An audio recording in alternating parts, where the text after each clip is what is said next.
It's 2025, and you may think that amongst our biggest problems as a society are the two great wars that are taking place, or the environmental crisis, I mean. Yeah, great argument.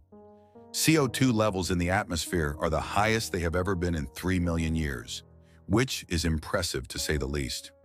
Or the fact that Kylie Jenner and Timothée Chalamet parted ways recently, which, don't get me wrong, is absolutely tragic. They were looking so cute together. It must be that mustache. Anyways, there is a larger problem. Sorry, Kylie.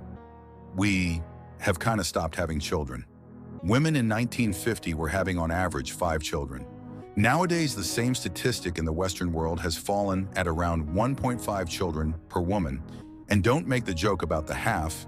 It is a statistical number you can all understand with a little bit of extra thinking. Now, this, of course, takes place firstly because of the popularity anti-contraception methods have at the moment of making this video. And don't get it twisted, that is certainly a good thing. The evolution of those certain methods have helped create a safer space for women and men to enjoy sexual relationships. Another obvious reason, too, as why this phenomenon is taking place is, of course, the shift in cultural views. In the past, in order to consider yourself successful, you had to have an offspring. People who didn't have children, or worse, could have children of their own at all, were considered damned. In certain strict religious communities, particularly during the Puritan period in colonial New England, there was a very rigid interpretation of sin and divine punishment. While having children was generally seen as part of God's plan for marriage, there were instances where individuals who strayed from these moral codes could be viewed as damned or punished by God. And yeah, people were actually avoiding others in that era simply because they were punished by God. And that, of course, meant something great and important to the population of that epoch. Saint Anna was Holy Mary's mother, and before conceiving, she and her husband, Saint Joachim, were themselves actually considered damned because they were old and didn't have a child. Of course, this perception of the world is completely different nowadays. Many people prefer to educate themselves and chase career paths that may or may not fulfill their target of achieving happiness. And happiness is what we all try to achieve rigorously. This video's aim is not to put shame on anyone because of their life choices.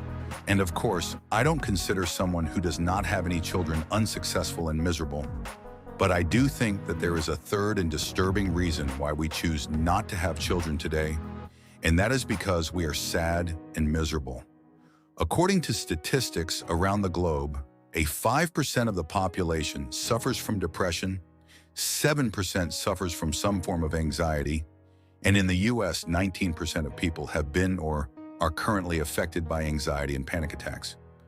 Those numbers are not normal. We live under the best circumstances the human race has ever lived under, and although that is undoubtedly the case, we are more miserable than ever before. People in the past, as were having children, they were hopeful that they would live in better conditions than them. People now are almost certain that the world is going downhill. It has caught a train that goes straight to hell. I mean, 50% of the population has a pessimistic view about the future.